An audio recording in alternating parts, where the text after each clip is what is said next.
one to read for you. I'd like to introduce to you Denzel. Thank you.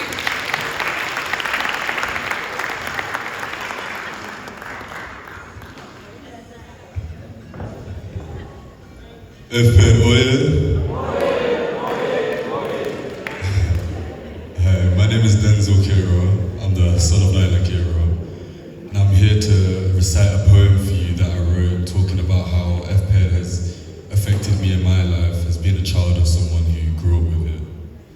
Hope you enjoy it.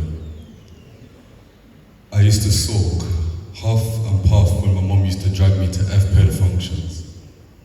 I would be the kid on that parent's phone in the corner playing Subway Surfers or Temple Run, or whatever game was popular at the time. I would silently observe as uncles and aunties yelled, FPED, oye, oye, oye, but slowly I grew not to mind. Slowly I became to understand that in this life they spoke about, of their childhoods and how rife they lived. I started to research and began to write on this history of ours.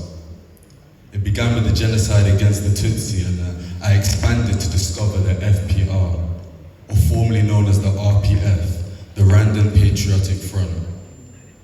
I began to question what were or who were the RPF. I learned that they were saviors, survivors, risk takers, honorable, noble, generous and kind. But also they were just normal people the same as you and I. Many here know people who fought for us to stand here and shed light on the events of 1994 and how they saved thousands of lives. When I say they were just like you and I mean it dearly. To hear that men, boys the same age as I am now, fought and sacrificed their lives which they had merely even lived. Barely grown, they were fighting a man's fight as kids. I thought to myself, why and who would lead such brave people with such a brave movement? That's when I came across the man known as Fred Gissig Gwijema. He who was brave enough to claim our freedom, breaking the divide, bringing together two ways of life to stop the lifestyle of exile. And sadly, he was killed for that stand.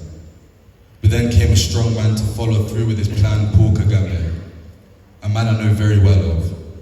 I grew to know that he was a great, noble man of care, and instead of allowing the separation to re-emerge, he built our country to something so great that tourists now emerge from every corner of the earth. He built a country filled with joy, a country that endured so much sadness where militants had to be deployed, but now a country of change and progression. I hope the world takes this as a lesson. No matter the depths of the circumstance, with faith, there's always a way to defeat oppression. When I look at the country of Rwanda, I see beauty for miles to see. When I look at the country of Rwanda, I have pride when I'm asked, what is your ethnicity? When I look at the country of Rwanda, I see a country that gave both men and women equal opportunity. When I look at the country of Rwanda, I see smiles outstretched endlessly. When I look at the country of Rwanda, I see safety and security. When I look at the country of Rwanda, I see fighters, survivors. I acknowledge those who fought for me. When I look at the country of Rwanda, I see youth having a greater voice. Eventually, I see us all being able to reach a place of peace and serenity. For us and for me to be able to say that because of 35 years of FPED, Rwanda belongs to you and me. FPED, oye! Thank you.